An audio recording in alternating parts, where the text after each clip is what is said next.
felt like I was doing something wrong. And then once I was able to take a step back, take a deep breath, and realize nothing's wrong with me and I just need to adjust how I'm mentally framing this issue. Hey everyone, welcome back to the We Are All Awesome show, powered by WittyUp. Today's guest is Emerson Hawkins, a recent graduate of Jackson Hole High School whose passion for figuring out how things work has shaped nearly every part of her journey. From spending 7 years on the Robo-Bronx robotics team to working alongside NASA through engineering programs, Emerson has turned curiosity into action, leadership, and impact. But this conversation goes far beyond robotics. We talk about staying true to who you are, building a community around your passions, navigating the challenges of growing up, and having the courage to pursue a path that's uniquely your own. As Emerson prepares for her next chapter studying Biomedical Sciences in Australia, she shares lessons on resilience, confidence, purpose, and why staying passionate might be one of the most important decisions a young person can make. This is a conversation about curiosity, conviction, and creating a life that's authentically yours. Please welcome Emerson Hawkins. You are awesome. Woo-hoo! Giddy up with WittyUp. Hi. Hi, how are you today? I'm doing pretty good, enjoying the nice, beautiful weather. You're rubbing it in for the rest of the folks who are experiencing the hot summer already in the country. Mm-hmm. Tell me, Emerson, give us a little background on you, just an intro for the guests. I'm Emerson Hawkins. I just graduated from Jackson Hole High School less than a week ago, so very fresh into my summer and plans post-high school. I've been on the Jackson Hole Robo-Bronx, which is our high school's robotics team, for 7 years now, I believe. Wow. And it has absolutely changed my life for the better. I've met all of my best friends through it. I've had amazing mentors and gotten to meet so many other people who are so invested in the activity and engineering as a whole through it. Tell us a little bit about how you got into that in the first place over 7 years ago. My passion for figuring out how things worked started when I was, for as long as I can remember. I've been disassembling things and trying to reassemble them, understanding the nitty-gritty of how anything works, making my own mechanisms out of cardboard and duct tape. And so really when I joined middle school and robotics was shown to me through the school, it had everything I'd ever wanted, which was building robots. And so I got to join the team, and it has been so much fun since. I have a 7-year-old son that the way you just described that captures him perfectly, and he's been using various things, including something called Crunch Labs that gets sent to him every month by Mark Rober, who's this YouTube sensation. I don't know if you've come across that name. Yeah, you're nodding. Yes, you have. Okay, so here you are over 7 years ago, which clearly puts you into early part of middle school, right? Mm-hmm. You joined the robotics team. Can you give us a little idea of what that process looked like and your involvement there? The joining process is pretty simple. You just show up to the practices. And when I started, it was the very beginning of COVID. So it's definitely a very odd place to join, but it really allowed me to be very self-motivated and self-paced in order to learn all of the skills. We had online programming courses, online CAD courses, computer-aided design, and yeah, so it's been great to join that. And the community, in the Valley of Jackson Hole, is so strong. We have programs from kindergarten to senior year of high school, and so there are so many kids who have been doing it their entire lives, and it really just provided me really great mentors of kids I wanted to be like who were so close to going off into college. Got it. which kind of helps with a thought I had related to, okay, the audience is listening to you, some of whom are particularly focused in robotics. What did that look like going into high school? Can you share with us kind of pursuing that passion, staying on the robotics team? Give us a little more background there. Going from middle school to high school was definitely a step up in the commitment and like the time commitment and energy commitment it was to be on the team. And that was something I 100% was super gung-ho about. Is like I wanted to dedicate my entire life to it. And so we have a separate space outside of the high school that's provided to us by the Wonder Institute, a local like maker space in the community.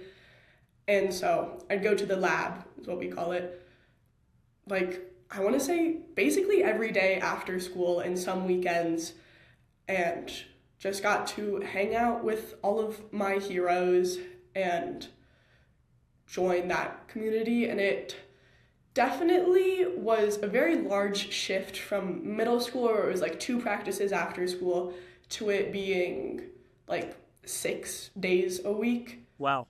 But it was so much fun, and it was all like my choice to be there as often as I could, and it was definitely like a safe haven for it's a very tricky time going from middle school to high school. Friends are changing, you're being expected more from academically, and so it was a really nice space to have that definitely supported me.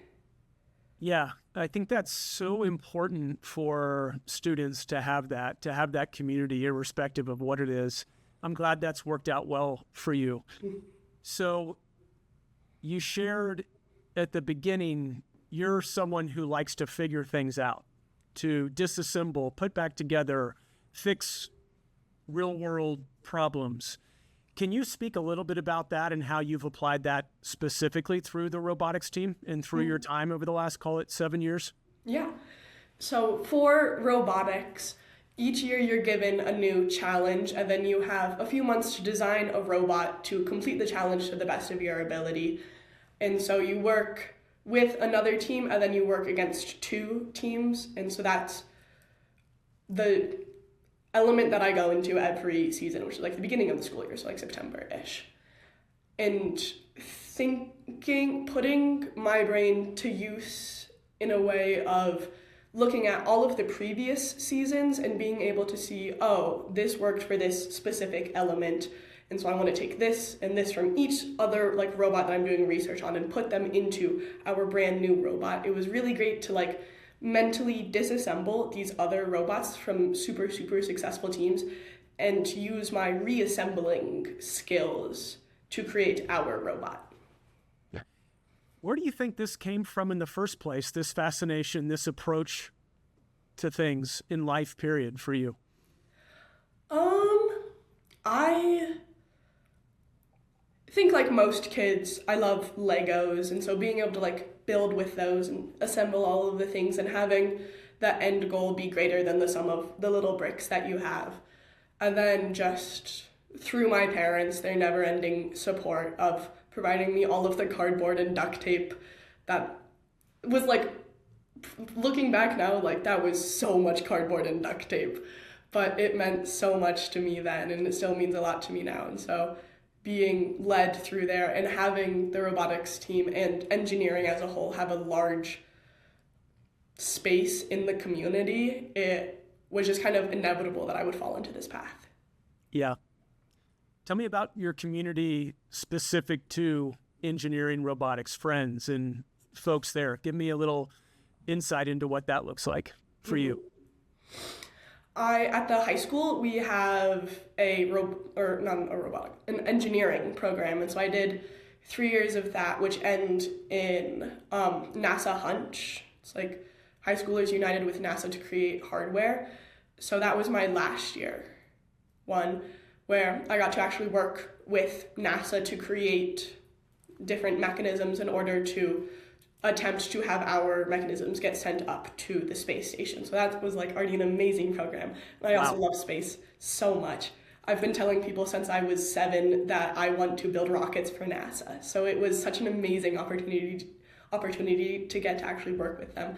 And through robotics, the majority of our alumni go into engineering fields, and we have pretty high like alumni retention. So the majority of our mentors, the majority of our mentors are past Robo-Broncs who have gone out into college, into engineering, and are actively working through different engineering companies in the Valley while also mentoring us. So it's always stayed very close to home in like the skills that we're building in robotics will set us up for success in college and post-college. Speaking of course, this is the dreaded question because you've gotten it so much in the last 4 months. Give us an understanding of what that's like for you, given the fact you just graduated, post-college. What's that look like? What's the path forward for you right now? I am super excited. In February, I'm going to be heading down to Melbourne in Australia to go study at the University of Melbourne for Biomedical Sciences. So using some of my research and like more data-driven mind to go more into the research side of medicine, and then being able to mentally disassemble like a body or like cells and seeing how those different organic mechanisms work and hopefully try to adjust them to make it as helpful as possible for everyone. Oh, Emerson, that's incredible. How are you feeling about that? I am so excited. It is a super amazing university. I got to go down there and tour the university over our spring break, and I got to talk to the anatomy professor, and he was so nice, and everyone there is so immensely passionate. I believe one of their professors recently won a Nobel Prize in like medicine, and Melbourne as a whole is a hub for the like research, and so it's so amazing to be surrounded by people who share all of the same passions that I do, which is so similar to robotics. I'm so used to being surrounded by people who love all of the things that I love and feel such intense passion for learning these new things. And so I'm so excited. Let's stay here for a second. How did this opportunity come about? How did you learn about it? This is clearly going to Melbourne is a little off the beaten path, right, for school overall. Can you just give us a little understanding of the kind of from inception forward, how this idea came, how the opportunity? For me, I've always... Oh. Is there a little delay? Hold on, you froze. Yeah. Am I here? Oh, yeah, you're good. Okay, cool. Yeah, sure. So the question was, Emerson, related to going to Melbourne, this particular opportunity, how it came about. Maybe you could give us a little background on that.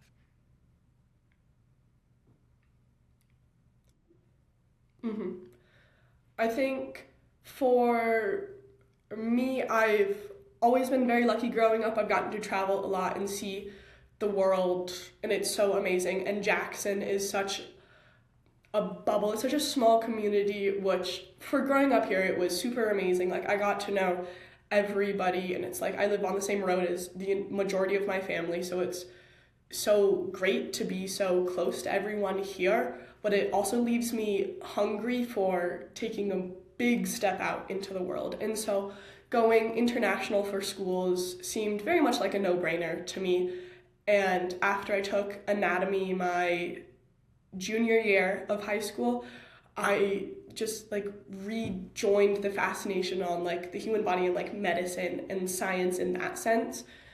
And so just in researching top biomedical science schools where my dream is I want to like fully move to Melbourne or at least somewhere in that community so I can build a hopefully fairly successful life in this field.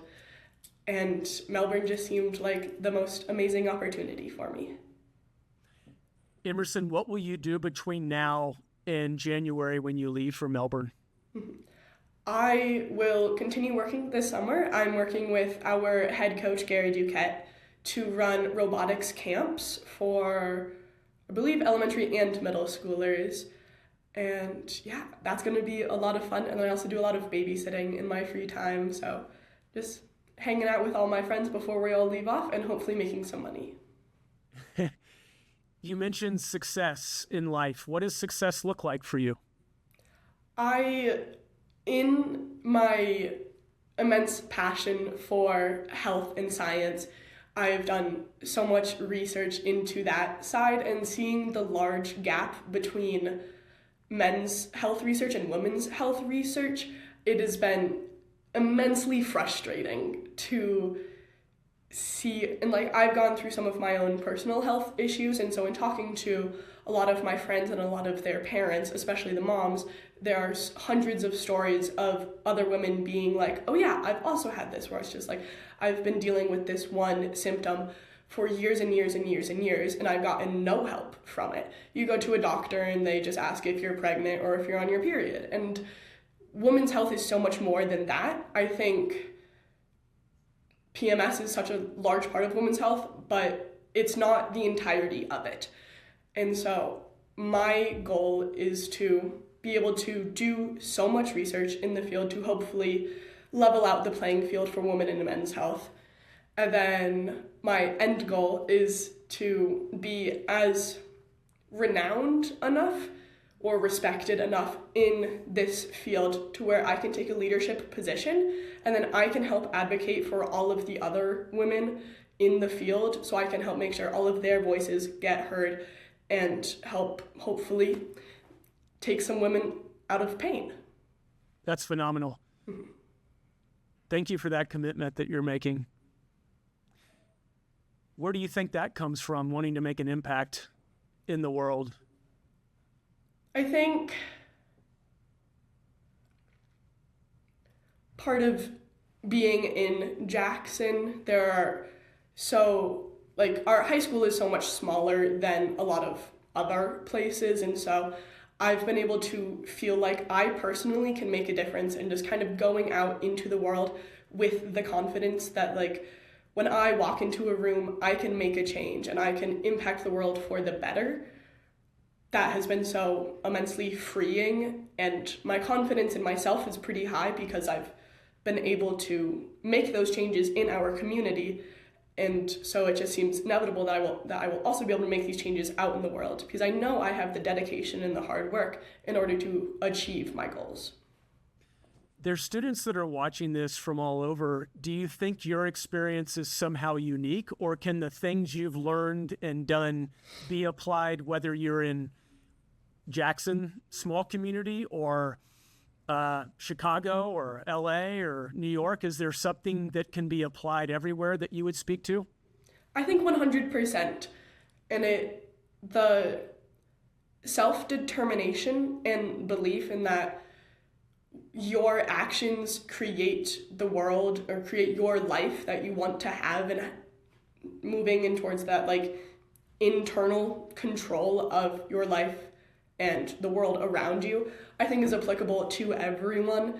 And just being in this small community, it's been especially highlighted to me, but it's been super freeing because now I feel like I can share my experience with all of these other kids as well.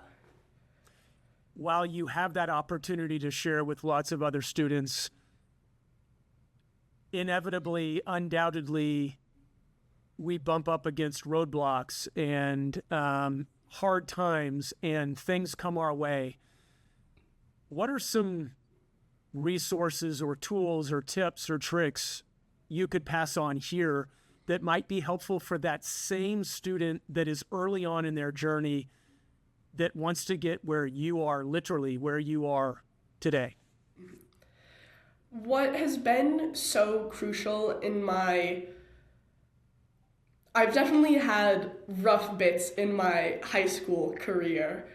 There were definitely tricky times when things get so overwhelming. And I know this is an experience not unique to just me, but one of the things that helped me really work my way through all of these roadblocks that I've experienced is having a community around me that are there for me, that can help me be a little kinder to myself when life gets a little bit frustrating, but will also push me because they know I can do so much. And having a team around you, having a community, like outside of just robotics for me. Like I have lovely, amazing friends who have also pushed me to be better because they know I can be better, but also allowing me to have some grace for myself when they know that I need it. And yeah, I wouldn't be where I am today without the help of every single person around me. And it's, I think, so important for people to have a community because it teaches them more than just being what we like traditionally view as like successful, so like good grades or like a high paying job. To be able to build those relationships and have them mean so much to me, at least, I have been able to feel so much more and do so much more. So just having a community is my number one thing. What did that require of you along the way to be intentional about building that community?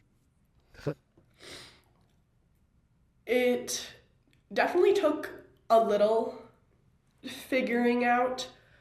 For me, it's been to like have a true community that can positively affect my life. It's been about me being like authentically myself, being super interested in like all of my passions and not shying away from them because they would be, it's no shock to anyone, I'm like a nerd, shocker. On the robotics team, I like fit very much into those stereotypes, and they might have some like negative connotations for some people or some like lame connotations, but being able to look past those people who think less of me because I'm so passionate and move towards people who love me because I'm so passionate. It's less about changing myself in order to fit with other people, but allowing people who more align with my true interests to come towards me. Wow. That was beautifully articulated. Thank you. That's a lesson that I needed to be reminded of. Let's. I want to take that a little further. Was that something that came natural to you?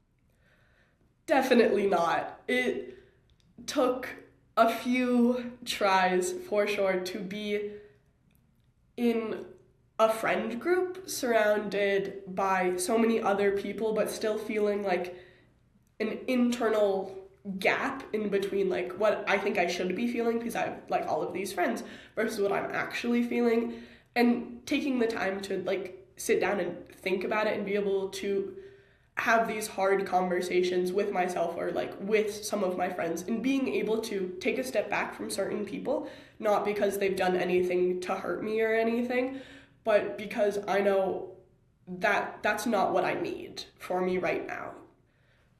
And it's definitely been very tricky, especially in the transition from like middle school to high school, and then this transition from going from high school to college. It's so many things are always changing, but I've been able to find a few good people who have just been able to really hold me true to myself and who also take the weight off of me feeling like I have to change who I am in order to be liked by other people. Did that feel risky, scary at times? 100%. I can like feel it in me now, like my heart's racing. I'm like, oh, it's so immensely frustrating that it feels like it should kind of come easy, but of course it doesn't, as most things don't.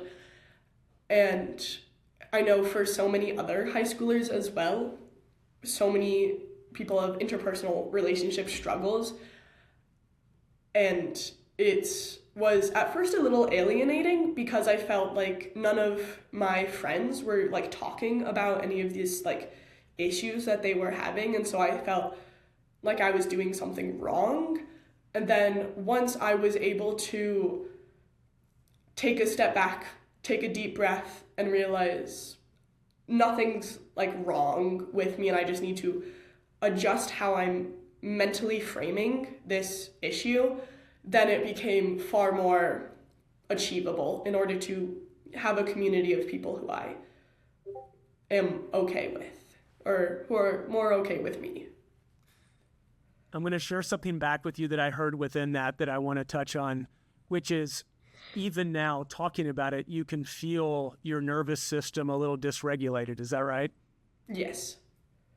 And isn't that interesting? Because, if you will, observationally, as I speak to you, I'm thinking to myself, wow, you're on the other side of it. Gee whiz, you're so mature and you're ready to march off into the sunset. You got that part licked. And yet we don't, do we? We just are able to continue day to day, one foot in front of the other, be able, there, it's all right. We've been here before. Does that resonate at all with you? 100%.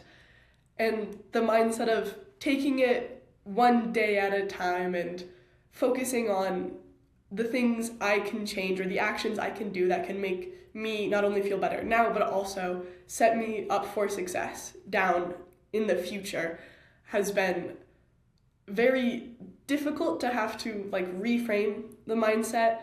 But also, one of the amazing things about having taken anatomy and then going into this field of medicine and health is understanding the mental and physical reactions to things and being able to more understand myself, physically speaking on a molecular level, understanding oh, when I get more stress, that's my vagus nerve sending all of these little neurons with neurotransmitters sending all of these signals. Being able to conceptualize that has made it much easier to not drown in the overwhelming senses.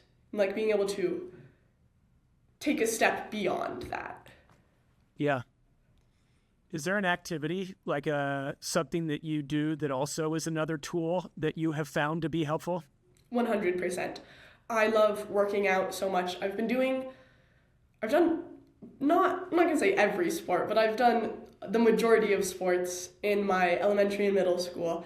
My entire family is pretty athletic. Jackson as a whole in the community is super, super fit and athletic. And I've started lifting weights seriously my freshman year, and that has been so great to blow off steam, whether it's robotics or personal or academic or anything related to anything, being able to not turn my mind off, but put all of my energy into something palpable. It's I work hard and I've been actively able to see myself get stronger. And so it's I know mentally and emotionally I've gotten stronger, but it's also really good to physically see that I've also gotten stronger then. I would imagine, given the fact you shared there's this strong alumni network, you too will serve in that capacity, mentor, alumni. Can you speak a little to that?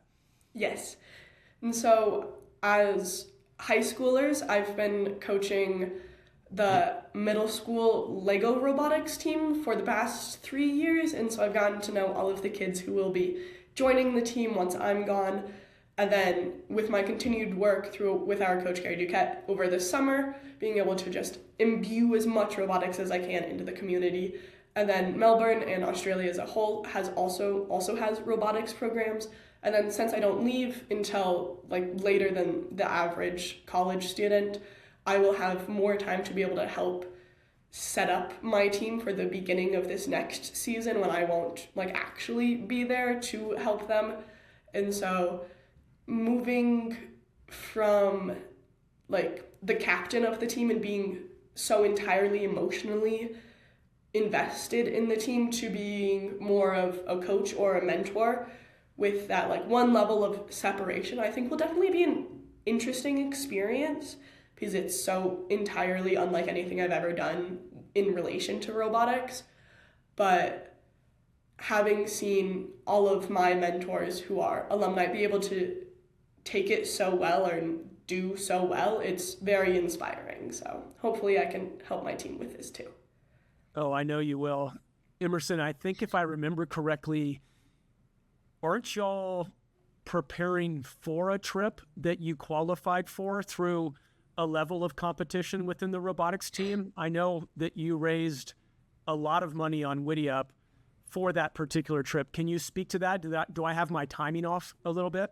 So that was the Western Edge premiere event, that was the last week of May.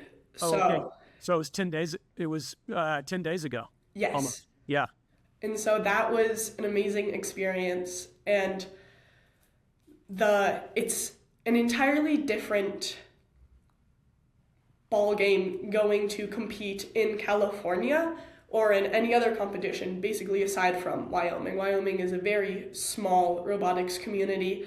Everyone is very spread apart, and just having robotics at all is an amazing opportunity for the majority of Wyoming. And so like our state competition, which got us to compete which qualified us, for the Western Edge Premier event in Long Beach, takes place in the Casper Middle School. So it's like your pits are lunch tables, and it's all very low key and super not stressful. And I think that's an amazing opportunity to build the skills, but it doesn't quite set up the kids. So the majority of my team, I'm the only upperclassman on my team. It's all freshmen and one sophomore. And so they haven't gotten to compete at Worlds, and I've been to Worlds the past 3 years. Wow. For like all levels of robotics, basically. And like Worlds happens in Houston at a huge convention center. It's 3 stories of all robotics, and you have these, and it's from like 21 other countries, and it's so amazing, and it's so immensely overwhelming. You're just flooded all of your senses all of the time.